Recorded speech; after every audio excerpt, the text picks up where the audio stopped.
চিত্রাঙ্গনা লেখিকা ইসরাত জাহান জেরিন পর্ব ৩৭। আকাশ ঢেকে আছে ধোঁয়াটে সীসার মতো ভারী মেঘের আড়ালে। ঝড় আসার আগে শহরটাকে ঢেকে দিচ্ছে এক অচেনা চাদরে। বাতাসে হালকা ঠান্ডা, রাস্তায় গাড়ির হর্ন আর মানুষের পায়ের ধ্বনি মিশে অস্থির কোলাহল তৈরি হয়েছে।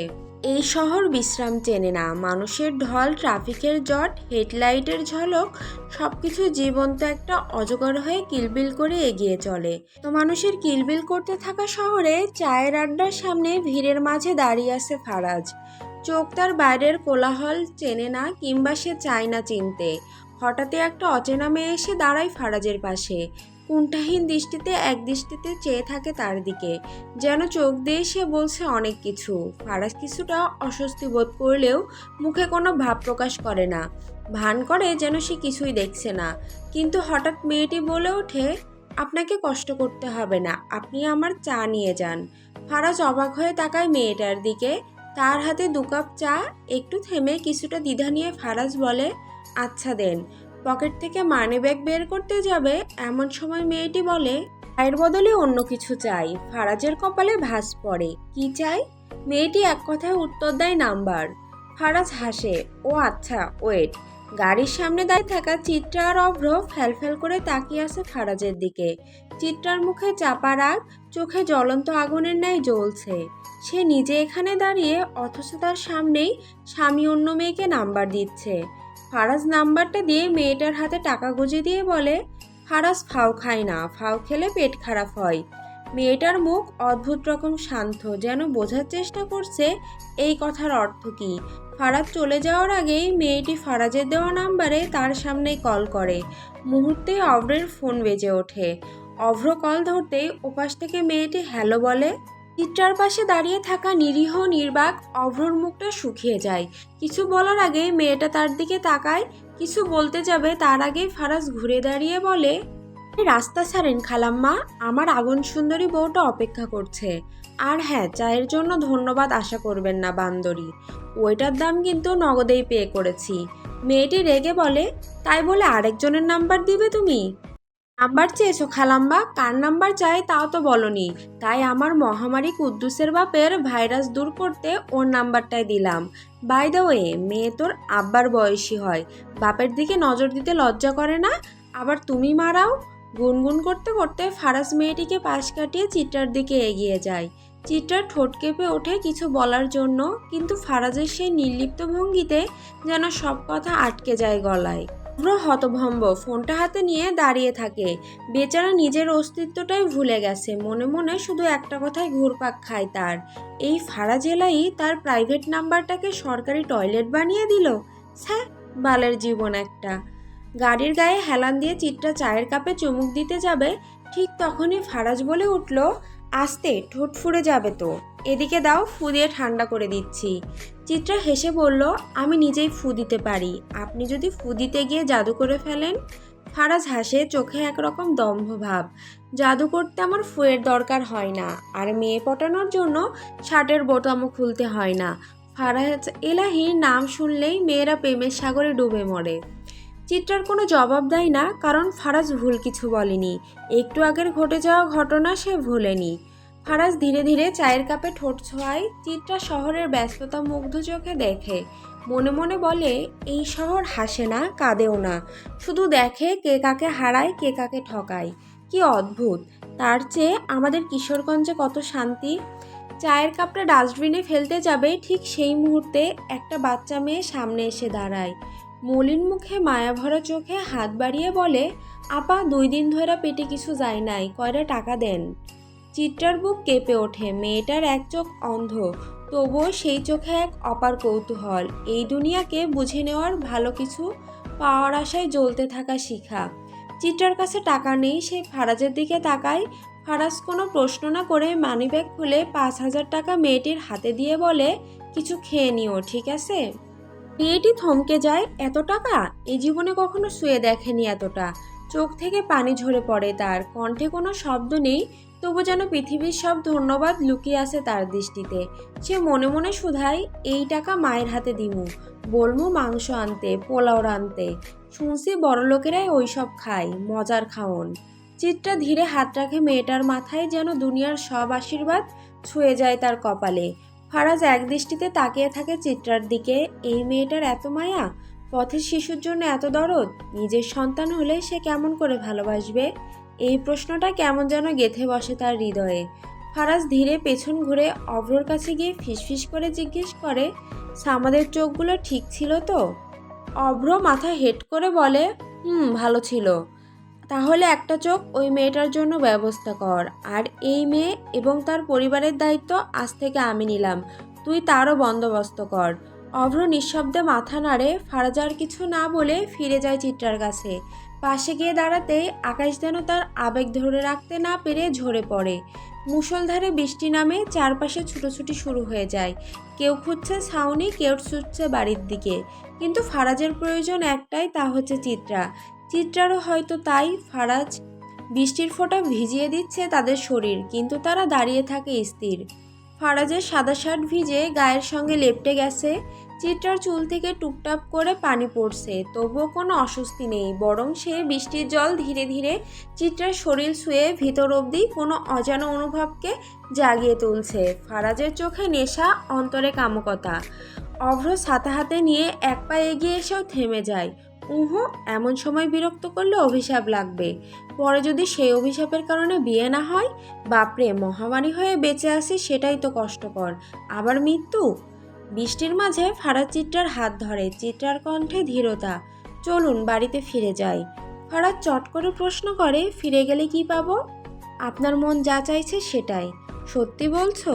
মনকে প্রশ্ন করুন, সত্য মিথ্যার হিসেব ওর চেয়ে ভালো কেউ জানে না। চিত্রা চুপ করে যায়।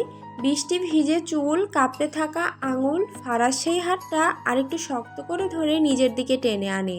চারপাশের দৃষ্টি যেন থেমে থাকে ঠিক সেই মুহূর্তে। শহরের ব্যস্ততা, যানজট, হর্ন সব থেমে গেছে কেবল এই দুজনের চারপাশে। চিত্রা শ্বাস টেনে বলল, এখানে নয়, গাড়িতে চলুন। ফারাজ চোখ ছোট করে হেসে বলে, গাড়িতে? সত্যি তো? চিত্রা চোখ ঘুরিয়ে বলে, নাউজুবিল্লাহ, আপনার মাথাটা একেবারে মাসুদ মার্কা। কেমন করে এমন ব্রেন নিয়ে মানুষের মাঝে চলাচলা করেন বলেন তো? ফারাজ ভিজে চুলে হাত বুলিয়ে হেসে ওঠে, চলাফেরা করি না তো, প্রাইভেট জেটে উড়ে উড়ে যাই। চিত্রা মুখ ফুলিয়ে কিছু বলার আগেই ফারাজ চিত্রার হাত ধরে ফুটপাতের ওপর হাঁটা শুরু করে।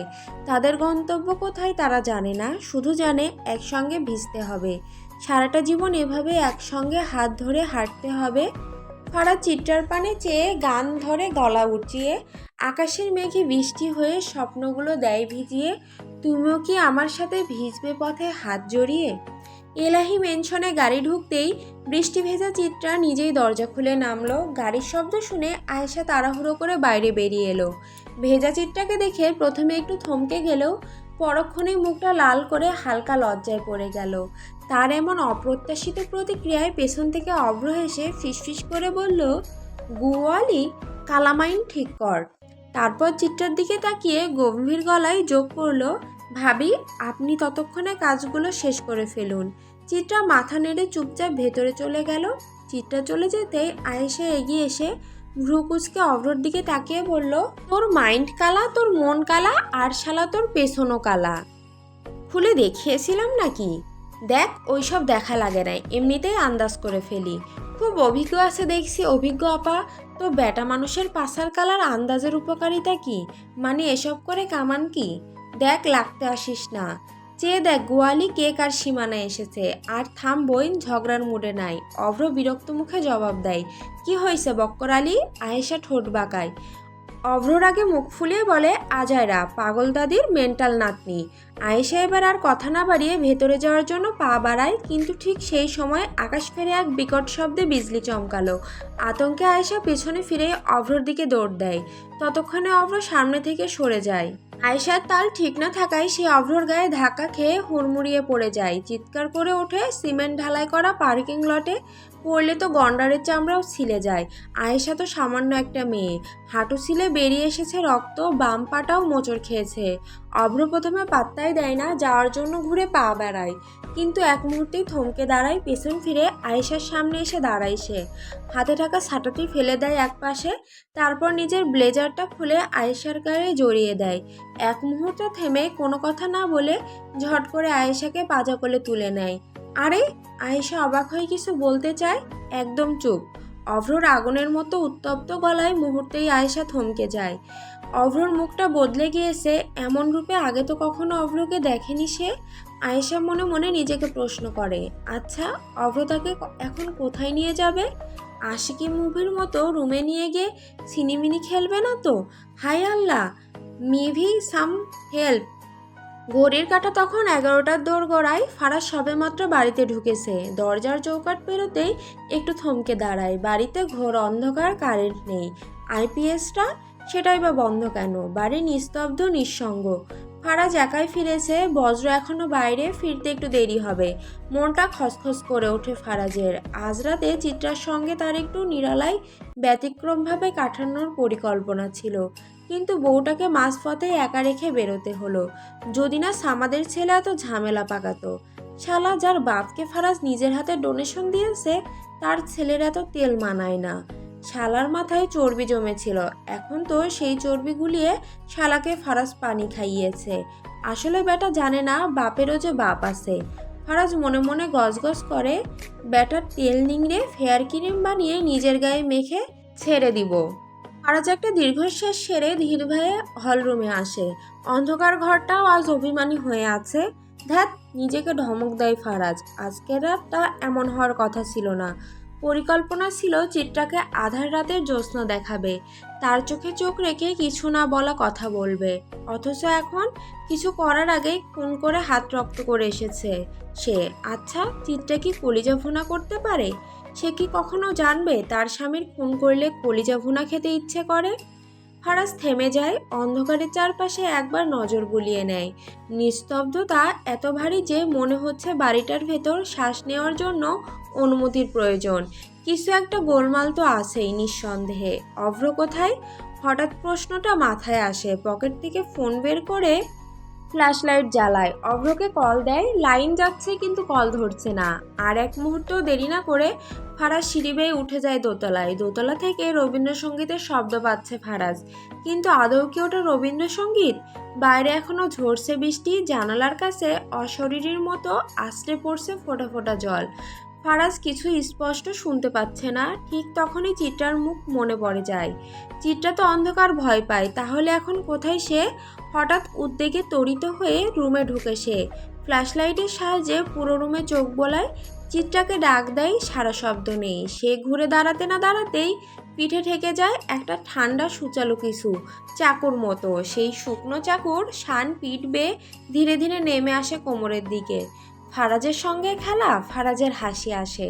চোখের পলকে সে পেছনের হাতটা চেপে ধরে ফেলে। নিখুঁত কৌশলে চাকুটি কেড়ে নেয় নিজের আয়ত্তে। তারপর ক্ষিপ্রতায় সেই অজ্ঞাতকে ঘুরিয়ে এনে গলায় ঠেকিয়ে দেয় চাকুর শান। ঘাড়ে ঠোঁট ছুঁই ছুঁই করে ফারাজের কণ্ঠ। গা কাঁপানো ঠান্ডা স্বরে ফিসফিস করে বলে, আগুন সুন্দরী, রক্তের খেলায় যেহেতু নেমে গিয়েছো, তাহলে খেলাটা তোমার রক্ত দিয়েই শুরু করি।